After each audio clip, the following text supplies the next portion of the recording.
Welcome to the That's awesome. Welcome to the Fitz and Franson Show here. We experiencing some technical difficulties as we get up and going, but that's okay.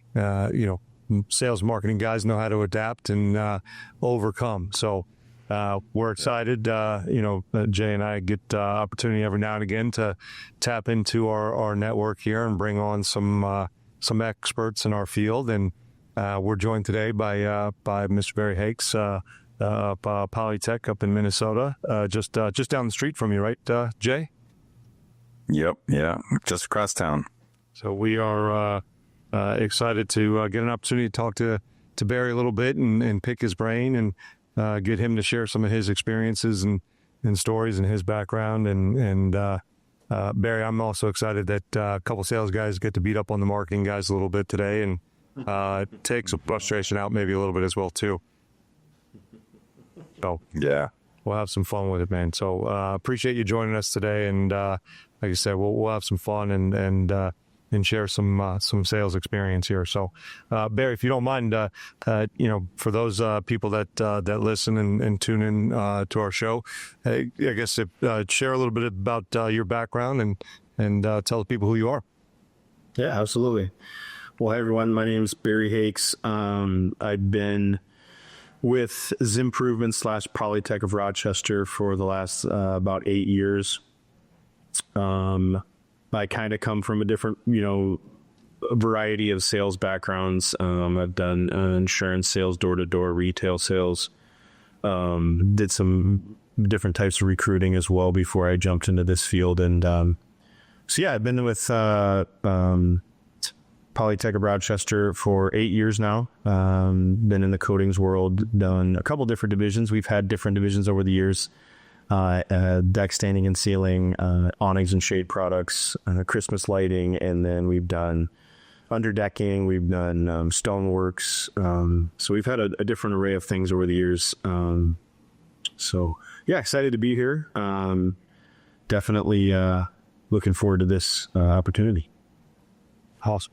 Yeah, well, definitely a good background, somebody that's walked the walk and now leads a group of successful individuals as a really successful team in the Pentech world. And, hopefully we'll get to share some things that you have done to help make that team as successful as it is and bounce some ideas around here as well, too. So, I guess let's maybe start with that, right? So when you're looking at the team you have and you guys are consistently, towards the top of the leaderboard, whatever, kind of stat or statistic that Pentech's looking at, when you look at kind of your management style or leadership style with your team, if you kind of had to put, a philosophy around it or a style, box on it, what would you say your style is with your team?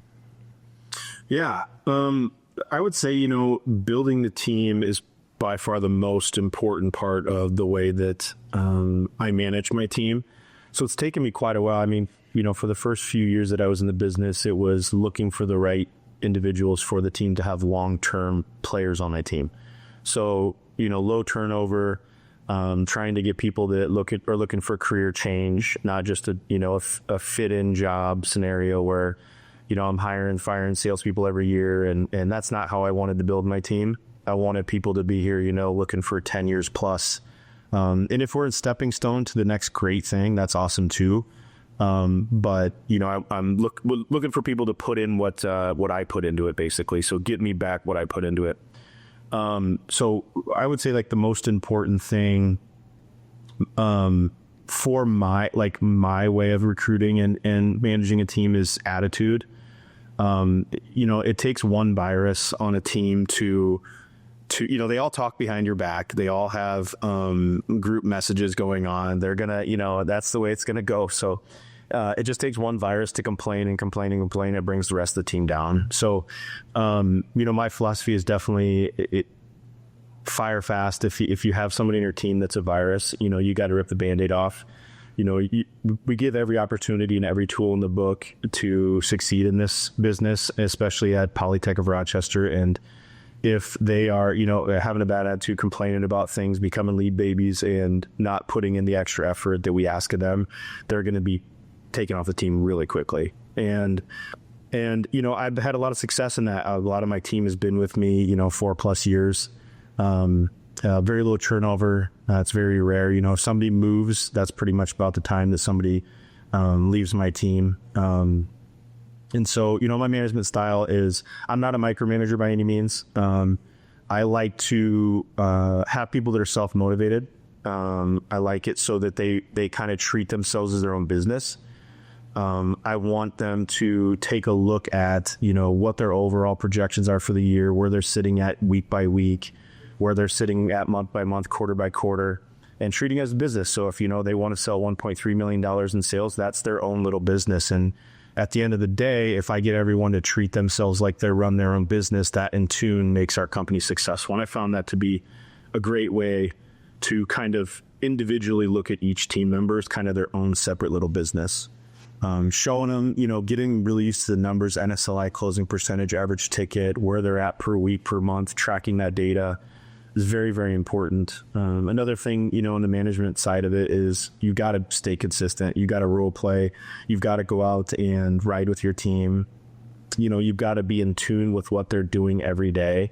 Every salesperson has ups and downs. We've seen it, you know, and Fitz, you've been in this business a long time, Jay, you too. There's so many ups and downs in the business, right? Like, you're going to have peaks and valleys.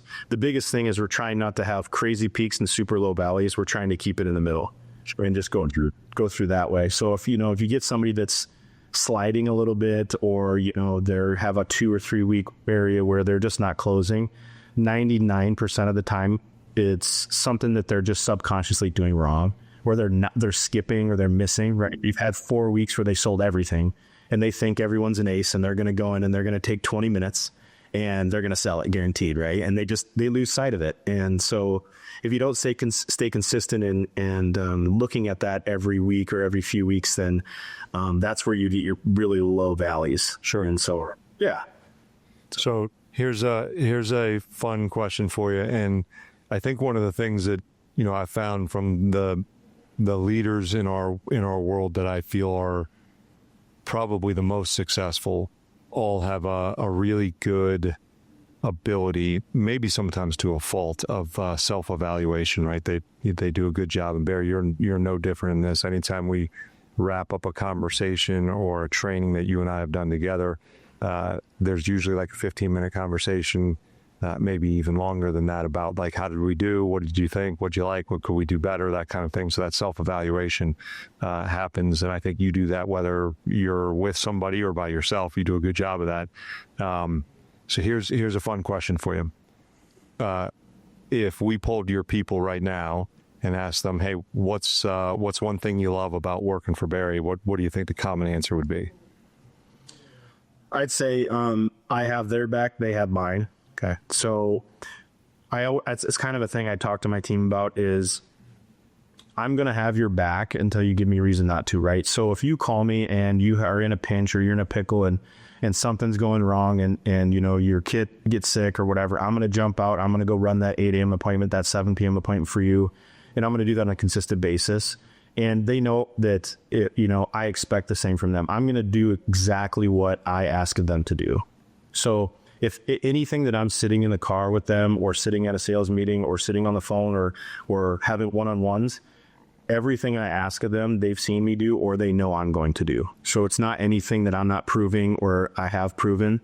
And so you got to lead from the front in that regard, so they actually believe and trust you. Sure. All right. Now you got to take the good with the bad. And we asked the opposite end of that question. What's one thing that they hate about working for you? What do they hate about working for me? Man,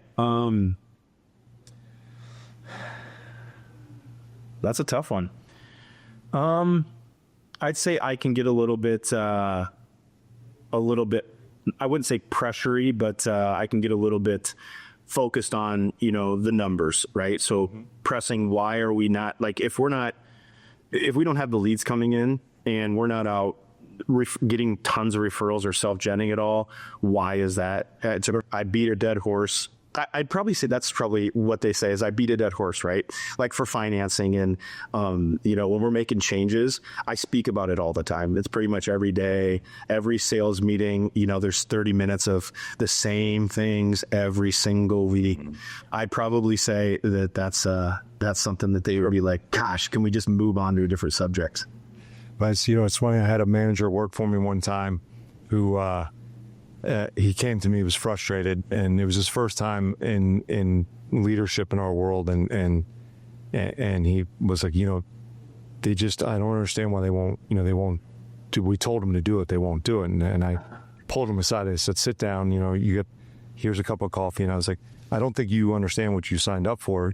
You understand you're going to say the same 4 things for the rest of your life, like over and over and over again. Like that's the life you signed up for. That's management. That's what it is. So here's an interesting question for you, because you mentioned you were a sales rep, right? And, you know, all of us at some point were a rep or, you know, a doer, you know, in a role that eventually became a manager or a leader that is, you know, currently in this, you know, leadership role, right? Jay, yourself included. We all had managers or leaders that we probably didn't love, okay? And there's probably a couple of, you know, words that we use behind closed doors or in those text groups that you mentioned that are behind people's backs, right? Where we go, this guy is crazy. When we got the opportunity to go into leadership, you know, I'm sure the first opportunity you had, I'm going to do it different. There is no chance I'm going to do anything remotely close to what that asshole did, right? Or whatever, right? But then like 6 months down the road, a year in, you know, you go, oh, shoot, like maybe there was something to what he did or said, not everything, maybe not the way he delivered it or said it, or she delivered it or said it, whatever it is.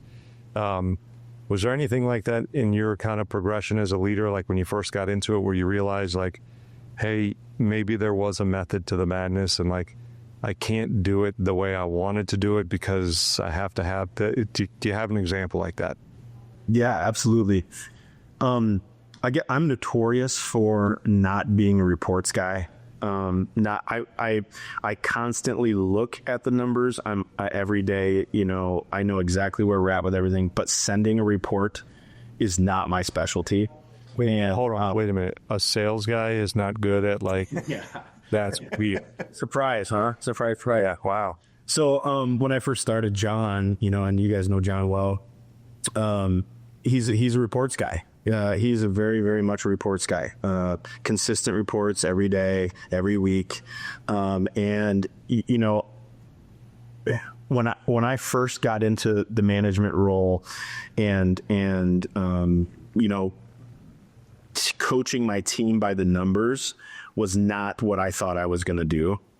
I thought I was going to coach my team super organically, you know, not stress them out about numbers, not stress them out about closing percentage, you know, kind of make it this organic, easygoing environment, because that's kind of how I guess I wanted to be managed. And I looked at it from my perspective of how I want to be managed, and take that and manage your team the way you want to be managed, because that's how you were successful in your own right. Well, you know, a year into it, I found out that you can't not manage by the numbers, especially in this business. It doesn't work. You've got to have reports. You've got to look at the numbers. You've got to have your spreadsheets. You got to track it weekly. You can't track it every, you know, you can run a rolling 30 if you want and track it that way in a 6 month, in a year, or a quarter, but you have to track it weekly, and you've got to be on it. I mean, even daily, really, at the end of the day. So that was probably the biggest awakening, when I was like, God, why do we have to do all these reports? Why do I got to be in here doing this, blah, blah, blah. And then, you know, a year in, I'm like, that's because it makes my life a lot easier when I can, you know, John's not calling me. So where were we at the last 2 weeks? Why didn't I see this report? You know, I'm like, shit.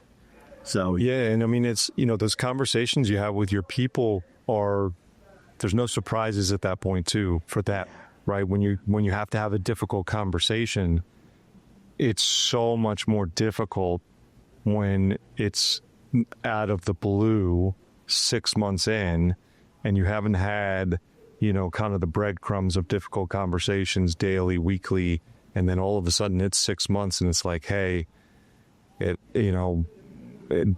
might not be for you. And it's like, well, what are you talking about? I thought I was doing. No, because, not everybody is you, right? That looks at your own performance and your own, delta comparatively to everybody else and that kind of thing. And that's, I think, one of the realizations that everybody needs to have that's stepping into leadership is that not everybody has the same personal set of expectations. That's kind of your role too, is to make sure that like you are aware where you stand in comparison to minimum expectations. And it's unfortunate, but that's kind of the reality of human nature, is that not everybody is geared towards exceeding expectations, right? And we got to continually push people to get above where even they believe they can actually be, right? I'll share. They're not alone. I'll share my belief was like, I remember sitting in meetings and having leadership, be up there and be like, guys, a lead is a lead, and they're all the same. They're all created equal. And as a rep, I'm sitting there going, like, you haven't run a lead in 15 years or ever, right? Like, you don't know what the hell you're talking about, like, kind of thing. And I got the chance and I was like, I'm one of you guys. I'm a rep. I'll always be a rep, right? And I'm going to change the system from the inside. And I remember having conversations like, yeah, that one wasn't very good. Yeah, maybe that one wasn't very good. Maybe that one wasn't very good. And I'm like, holy shit, I'm telling them all that they shouldn't have sold that. And I like halfway through like my first quarter, I was like, I got to stop saying this shit. And I was like turning around and all of a sudden I'm like, hey, all the leads you got to sell. Like, you got to just go out and sell leads. You know, kind of think like, and I had a good friend of mine who I talked to last week, and I used to laugh because he was a sniper in the Marines, and him and he would get a call, and you've been through this, Barry, where you get the phone call and you get the 30-minute explanation before the question or before the thing. It's the sales rep trying to sell you like why something didn't happen. And he was hysterical. He would like let him go for 10 seconds. He'd go, oh, hold on. Did you sell it or not? And they're like, well, I need to know. Did you sell it or not? Yes or no? And he'd be like, no. Okay, click. Like, that's all I care about. Like, did you sell it or not? That's the end result. Like, that's it. Yeah. If you want to talk about like what we could have done better or not to sell it or not, then cool, that's a conversation to be had. But if we want to talk about like what everybody else should have done differently here, then that's not our world. Like, that's not what we should live in. So that was my thing. I was like, I don't know. I was young and going to change the world. Like, it was, my wife jokes with me. She was like, some people like want to get into politics to change the world. You want to get into like sales management to change the sales management world. That's great. So that's awesome. I'm hogging the mic, Jay. Yeah, I'll pass it over to you, buddy. Yeah, well, I feel like I got to say something that's relevant here too. You guys are talking about sales, and with my team, I tell them that they are salespeople. They're selling free appointments. And I say, that's great. You get to sell something that's free. People shouldn't have too much of a problem with you selling something free. And on my end, kind of the lead quality thing where you guys are like, every lead is a good lead. I tell them everybody's a yes until they're a no. And on social media, you can look at their Facebook profile. You can do a little bit of like checking the customer out before you follow up with them. And it's dangerous on my end for my team to prejudge somebody before the chat takes place. And I know sales guys, I hear from sales guys pretty regularly, I just pulled up to the house and knew I couldn't sell it. It's like, you can't do it that way, and with my team, I do the same thing. I say, you got to stay curious and you just got to get to know the person. And it's an ongoing thing. Just this week, I talked to my team. I'm like, I know you do the same thing every single day. I know the pitch is the same, but the person on the other side is hearing this probably for the first time. So they're excited and engaged, and you need to match their energy and be excited and engaged too. So it is definitely challenging to keep that momentum going for the team. And like, you guys are right, man.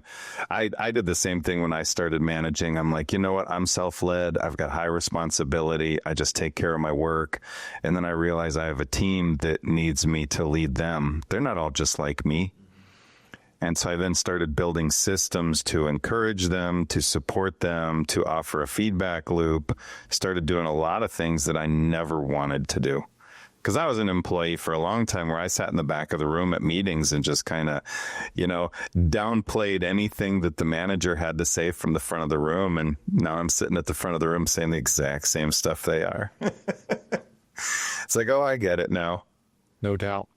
One thing, Matt, I wanted to jump back on for you is when you talked about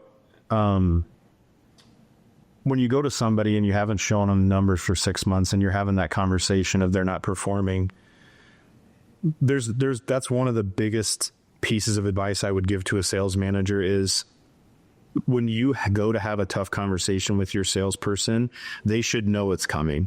Mm-hmm. They should know that it's been tracking that way for 30 days, for 4 or 5 weeks, whatever that may be, whatever your standard set. Every single person that I've let go in the last 7 years, 6 years, has known it's coming, and it's an amicable split because they know this is not working for them. It's a mutual thing at the end of the day, because I've given them every tool. I've shown them everything that they can do, they can use to be successful. It's a proven system. It just is not working, but it's not something I'm sideswiping them with 6 months in, right? They know it over time. And that's another very important factor on tracking numbers and tracking performance too, for sure. Yeah, it's my managers that worked for me, we had a rule, right? So they were their teams and it was their decision, but they knew that they were going to come to me more as a sounding board, and they, hey, I need to make a decision to let so and so go, and I was only ever going to ask one question: will they be surprised? And if their answer had any doubt to it, then we couldn't let the person go, because we either haven't given them enough coaching, enough feedback, enough time and attention, or anything along those lines. And they were very good about doing kind of that self-evaluation before coming to me with that conversation. So it's actually a good kind of segue into another topic here. So you mentioned, having your teams back, and Jay, one of the things we've talked about regularly is, you're managing people, right? And understanding morale, and, numbers are great, but numbers, I always say, are like the start of the story. So keeping the pulse of your team, knowing their performance, and knowing performance is really tied to like mental headspace. What is your cadence for individual touches, and then also knowing when to have those touches? So it's just kind of a multi-layer question, I guess. So how often are you doing one-on-ones, and how often are you checking in with people just kind of organically, and what do those things look like for you? Yeah. Well, for me, I actually manage from a bird's eye perspective. I manage the teams the same, right? But each individual I manage differently on our one-on-one individual relationship, work relationship, and outside relationship. There's certain people that need more encouragement. They need more one-on-one, more space to be vulnerable, to speak what they're actually thinking. I feel like I'm really good at letting my team feel comfortable to tell me things that they're dealing with individually. So to answer your question on how often, my cadence, it varies, right? So if I have somebody that, for instance, I'll just piece out Morgan here. I have a gal in Mankato that just very consistent performer.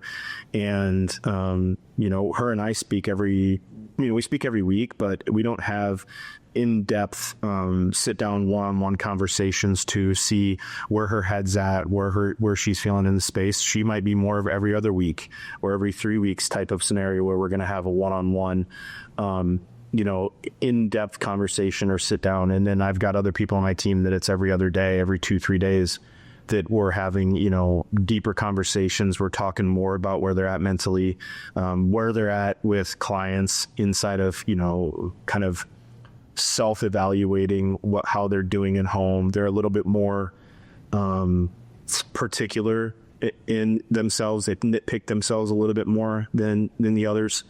So yeah, I guess my answer to that, it just varies, right? I kind of pride myself on that too. I have I think I have good communication skills when it comes to talking to each of my people individually in different perspectives, and saving space for them to be really open and real with me. And I think that's another reason that I have the I have your back, they have mine. So if I called one of my team members and said, hey, I need you in Home Depot on Sunday from 10 to 2, they're all going to say yes if they're not out of town, because they know I would do the same for them, and they know that I will have their back in scenarios. So that might, they don't want to go stand at Home Depot for 4 or 5 hours on a Sunday, but they will absolutely do it. And that's how I built my team for sure. It's cool. Yeah, it's important. There's regular touches, and I think one of the things too, you mentioned, maybe a person that doesn't need the in-depth, sit down, detailed conversations. I think many high-performing teams out there have a couple of individuals like that, right? Even on the marketing side, Jay, and they will go as far to tell you, hey, I actually like being left alone. I like the independence. I will give a warning to the leaders out there. Even though they're saying that, they don't really mean it. They still need to be shown that love on a consistent basis, and have you reach out, call them, get in the car with them occasionally. They don't want to be bombarded with it and overloaded with it. There's no doubt about that. But showing up and going like, hey, you're going really good. I need to just see what you're doing so I can tell the rest of the team about it, kind of thing, and pumping them up, and that in that regard is definitely things that they want and need. If you ignore that person, the lack of appreciation is what ends up being left to be felt by that person for sure. So I've seen that too many times where top talent on your team ends up feeling neglected, and the manager sit there left going, well, that's what they told me they wanted. Mm-hmm. Yeah, I understand that, but that's read between the lines a little bit too. They'll burn themselves out, those types of people. Yeah. And it's interesting too. I like that you said you really pay attention to the needs of the individual. I have some top performers too that when we do one-on-ones, we don't even talk about work. I say, hey, your numbers are great. And then we talk about motorcycles, or we talk about golf, or we talk about something else. And it's just simply presenting yourself as available, and also saying, hey, I know you, right? Like, we're on the same team. And sometimes I come in and I'm like, hey, this thing happened. It shouldn't have, right? And they're like, yeah, I know. And, the conversations are very casual with them, but you're right, they have to be had. One of the values of powerful media is that we over communicate. And I mean it in a healthy way. You can't fix something if it wasn't said. And the job of the manager is to say the thing, even if your top performers keep saying, leave me alone, doesn't matter. Mm-hmm. You keep saying, hey, how are you? Hey, what's going on? How can I help? Yeah, absolutely. Yeah, every time I recruit a new person, I tell them over and over and over again, no question's a dumb question. Mm-hmm. I ask it. I mean, you're going to ask questions that you think are dumb, just ask them. Because 99% of the time, I've either asked it or I've been through it, and, you're never going to learn from if you don't ask it. So I try to make that as comfortable as possible. Yeah. Yeah, and on the training side, when you bring somebody new in, you forget that you know so much. And so it's called the curse of knowledge. And so we assume the other people are on the same level as us. And so we fail to give all the information. And so, yeah, you're absolutely right. No question's a dumb question. I actually probably forgot to give you the information. You have full permission to say, hey, you didn't tell me this. It's like, oh, okay. Hey, so there's actually a really interesting topic because, we're working with a client right now and going through a process of, helping them build out some systems and processes and looking to bring in some more people in the organization and just starting to kind of dig into the onboarding process. I think that this is an area that unfortunately is lacking for a lot of organizations out there when it comes to, the training and onboarding process. I think it's, Jay, you make a really good point, right? Like, we've been doing this for years and we go, well, I know all the things they need to know. And yes, we're going to train them on all of these things. And if I asked you to list them out right now, you could sit here and you would create a very comprehensive list. But you would leave things off of it, like if you had to pull it out of your head. So Barry, do you have like, a program or an outline? Like, if you're going to hire somebody today, because you got to fill, slots on your board, so to speak, do you have a training program that is outlined that says, it takes this long, this is what we do for, these days, this is how many ride-alongs, this is how many installs we expect? Do you have a program that's like mapped out like that? Oh, absolutely. Yeah, 100%.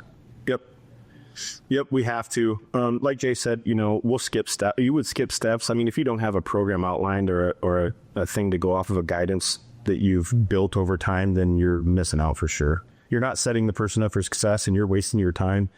Like, I always tell people too, like, your time's so valuable as a manager. The where you spend that time, if especially when you're onboarding a new salesperson, you spend a lot of time with them, a lot of time. And thank God for sales boot camp now, where you can get them, a lot of hours a week. But years ago, that wasn't the case. So, I mean, I was doing my own sales boot camp every week or every couple of weeks with new onboarded people.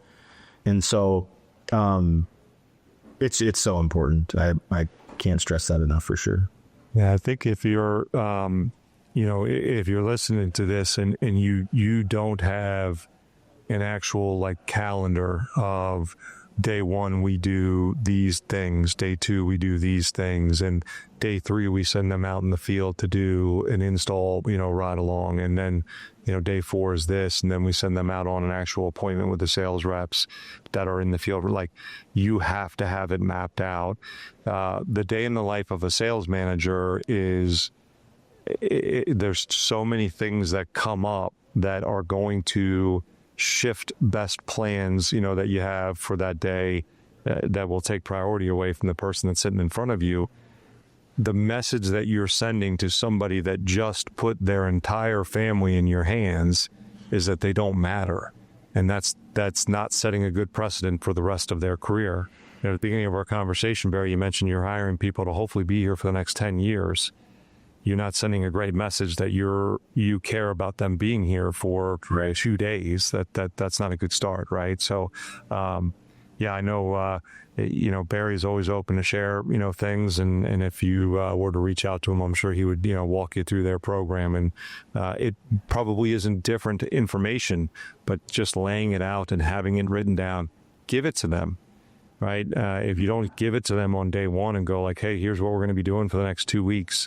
And, as an expectation, this is where we expect you to be at the end of 2 weeks. So like, this is your timeline. This is how you get to go make the money we promised you could make here. You need to be on this stuff, kind of thing. It's a good thing. So, speaking of trainings, right? So, sales meetings, should probably have some training elements to it, that kind of thing. But, one of the things I think that all of us are looking to get better at, and we talked about, there's the same kind of 4 topics that we rotate through and try to make unique and exciting each week. Walk me through a really successful Barry-run Polytech sales meeting that happens for you. How do you structure your sales meetings?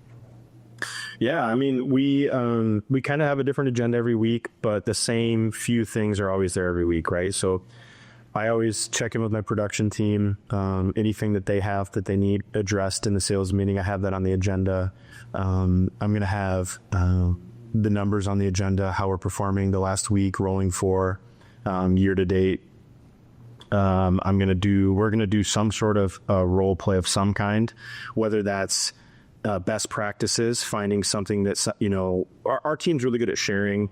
We have Voxer. So if something's working really well to the way we're like presenting price, or, the amount of time we're spending at home, or a certain point of the presentation that we're focusing on and it's finding success in the home, we're sharing that together. And then we're role playing and figuring out how to bring that to the team. So we start off with numbers every time. Get the dull things out of the way that everyone is kind of like, okay, I know I'm third or fourth on the list right now of, closing percentage. I know Morgan's at 55, like what's, yada, yada. And then we move into production. We talk about all things production, whether, we need to take better pictures for company cam, better video, better content, better notes on contracts. I think that's one of the most important things too, is the communication between production and sales. Salespeople hate getting calls from production or from clients because production did something different. Production hates when salespeople don't give them every single little detail for every single project. So the communication's got to be there. And then we'll move into whatever best practices are happening. We touch on, I like to show like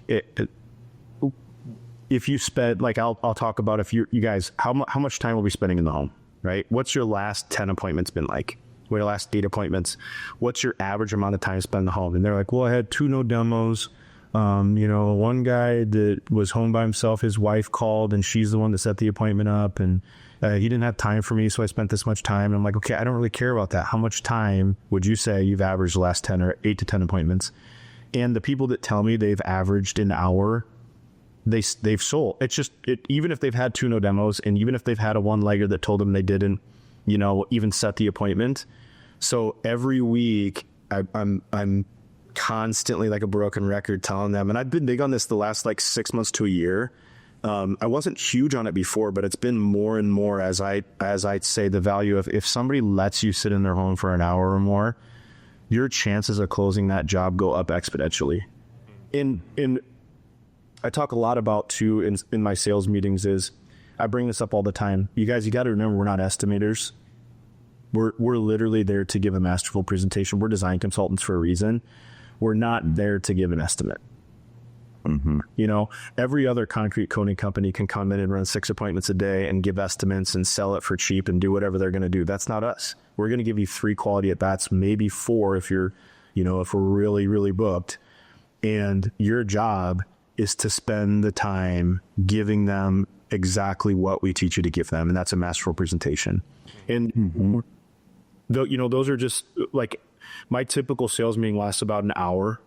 We try not to take it too in depth on each individual topic, but, I'd say, to get back to your point and not getting too long winded, it's numbers, production issues and office issues. It's role playing, different best practices. And then it's just beating the dead horse of all things we're working on, whether it's financing, verbiage, reminding on spending time in the home, how much difference that makes on our closing percentage. If, Spencer is really good at spending an hour to an hour and a half in a home, he's closing at 40%. It's just reality, right? 39, 40%, even sometimes higher than that. And the guy that's spending 30 minutes is closing at 33%. It's seriously reality at that point. So, yeah.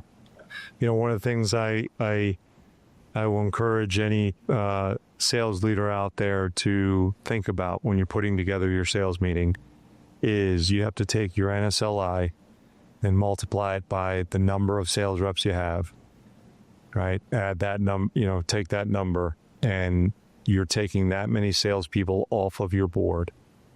That's the value of your sales meeting. Mm-hmm. Is the sales meeting you're running worth that? Are your people getting that value? Is your company getting that value out of that meeting? If they're not leaving there with that amount of volume out of that meeting, then it's not worth it, right? Mm-hmm. And that's a really good barometer for whether or not you put together a good, successful sales meeting, right? And I can assure you, if you are not role-playing, if you are not talking about strategies or, scripting or methodology or the things you're talking about, time in the home or overcoming objections or presentation aspects, you're not hitting the notes you're supposed to be hitting. And I don't care. Well, they don't like role-playing. No kidding.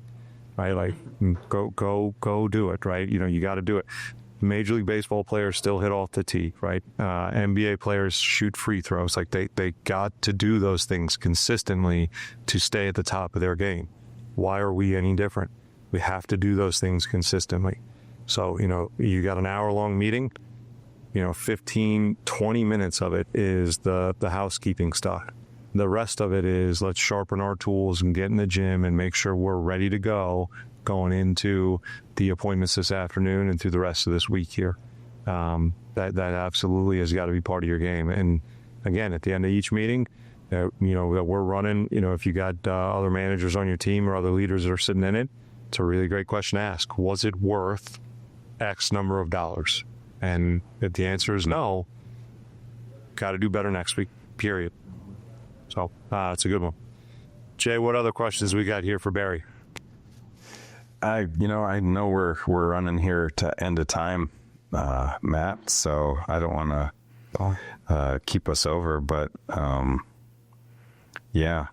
think that Barry gave a lot of good insight, and he covered on both the numbers and the relationship, and that's how you run a great team. And I learned some things here too. Matt, I loved your comparison of what's their time worth in the meeting, and am I creating the value as a manager that equates to that time.